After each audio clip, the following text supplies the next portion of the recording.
Kirsty, really nice to talk to you. You're in Melbourne, which is your hometown. How's your day going? It's going great, thank you. Can't Yeah, complain. It's like just after 9 a.m. here, so right. it's too early for anything to have gone wrong. Well, that's a good sign. Yeah. Are you a coffee drinker? Do you start your day with a bit of stimulation or? Absolutely. I think Yeah. it's a legal requirement of living in Melbourne. So Yeah. I've already pumped one coffee down and I've Excellent. got another on the horizon. I had a green tea with lime juice, so yeah, Oh, that's beautiful. kind of my hit.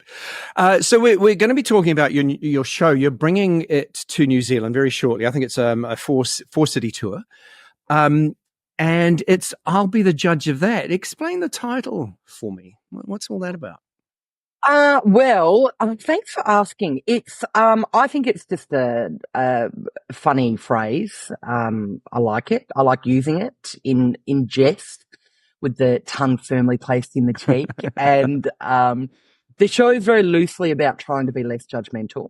Right. While also maintaining that I don't think I actually have a particularly judgmental baseline, Right.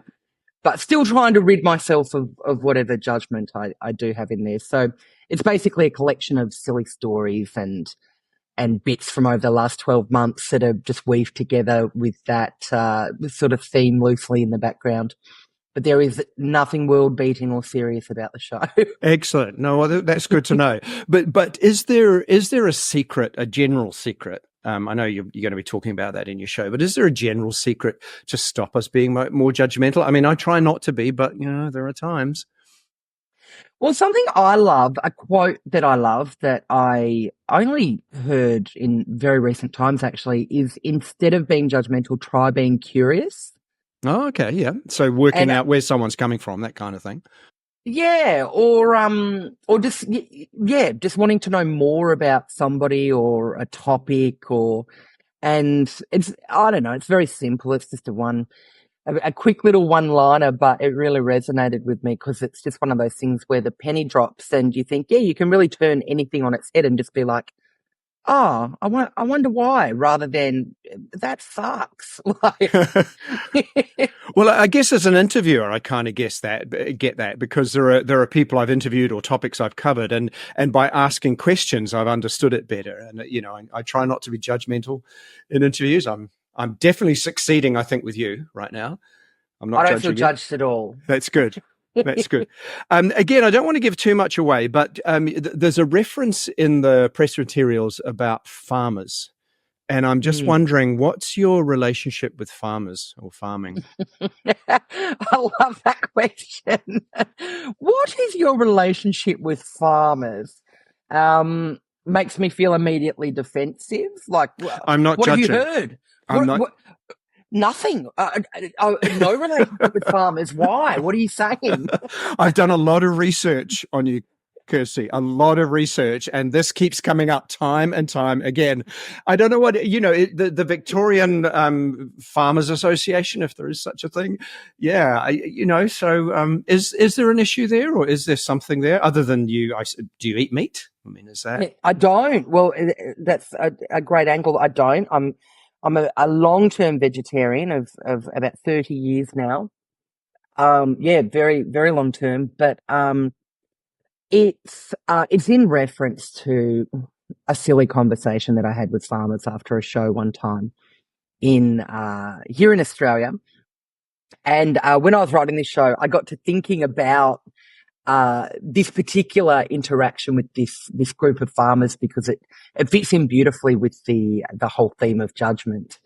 And, kind of on both of our sides, because when I started doing regional gigs, I used to really worry about how I might be perceived or, if people might have pre-existing, biases or opinions or whatever that might shape how my shows went. And I actually found out really quickly that I tend to do really well out in the regions and they welcome me with open arms out there. But this particular interaction that I had with these farmers was they came up after a show and, long story short, they said to me when I came on stage that night, they were nervous.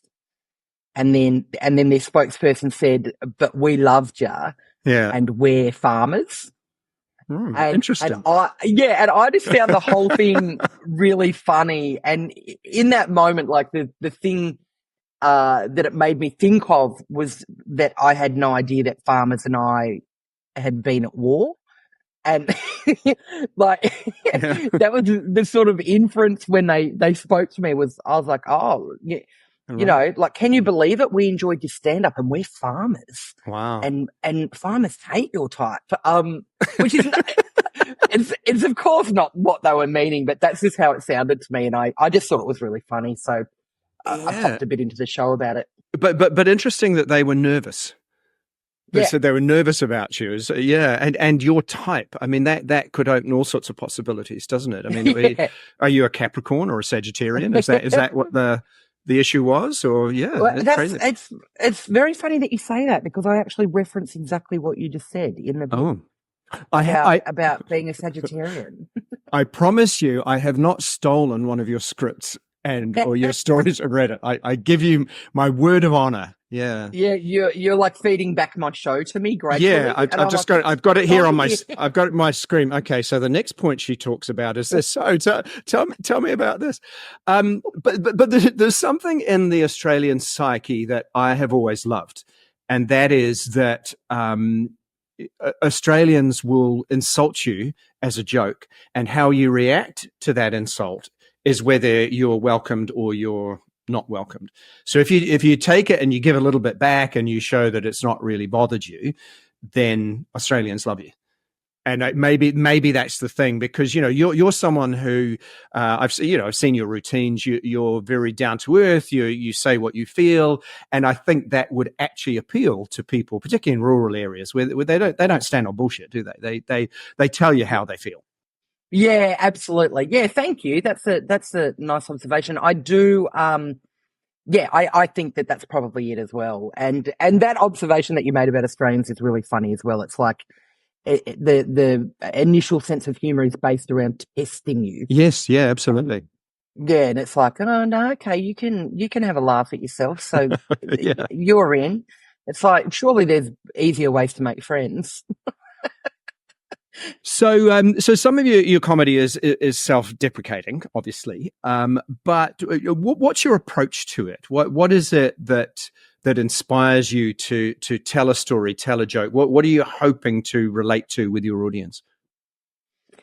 I just want things to be funny, and when I'm writing jokes, I want them to have broad appeal. Like, I always have a look at them, and I'm sort of known for writing material that doesn't ever punch down and doesn't marginalize anybody in a room. And I've always been pretty fastidious about that. Like, I've really gone around my jokes over and over to make sure that, as much as I can control, of course, like, you don't know what people are going to be offended by, but I don't want anyone to feel like they're being singled out in the room or anything. I want everybody in there.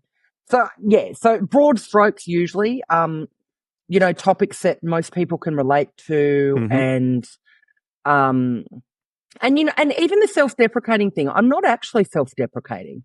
Yeah. I'm rarely the hero in a story.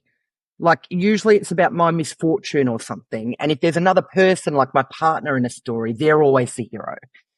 But I'm not like, I'm a terrible, horrible person who's good for nothing. It's just, it'll highlight my misfortune or whatever. So I think that appeals to people as well, because I think I have a pretty good sense of self, and I don't generally feel bad about myself anyway. So I'm not actually going to make fun of myself to make somebody else have a good time, if that makes sense. For sure. Yeah, no. And on stage, you look like you're having a good time. To me, it looks like you're appreciating the stuff you're sharing, and you're enjoying sharing it, and you want the audience to have a good time too. And yeah, that's exactly right. Like, and that's always been the root of why I do this job as well. It's very simple. I love making people laugh. Now, you remember Rove used to have a talk show. Yeah, I in love Australia. Used to show here as well. Now, he would always ask his guests who they would turn gay for. So I was thinking, I might ask you, who would you turn straight for? If you... Oh. Is anyone? Oh. Wow. Weirdly, I haven't given a lot of thought to this, but let's go Ryan Gosling. Oh, yeah. I can see that. Yeah, you saw I him think at... that's a pretty good one. Yeah. Yeah, I'd agree. I was thinking for me, it would probably be Pink, you know, because she's the bomb. She's amazing. Yeah, I think that's an incredibly valid choice as well. It's very unlikely for a number of reasons, but you know, it's there. It's there.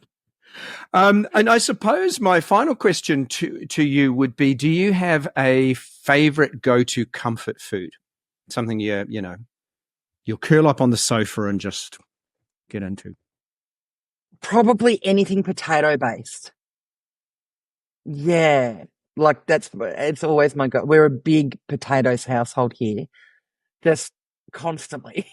There's that rural farming connection again, isn't it? There is. Well, my partner's actually also from sort of farmland on the South Island in New Zealand, and yeah, we both definitely have. As far as our food choices go, I think there's a regional influence for sure. Brilliant. Just finishing off the potato thing, because I love potatoes and I especially love mashed potatoes. Have you ever had a mashed potato sandwich? No. You haven't? Oh, okay. Me neither. No, you got to try it seriously. And if you like mayonnaise or tomato sauce or something as well, but potato between slabs of white bread, mashed potato, can't go wrong. That's amazing. Carb on carb, you can never go wrong. No. Bit of an overload, It might end up dancing on the sofa, but hey, it's all good. Worth it. Yeah. Kirsty, so nice to talk to you.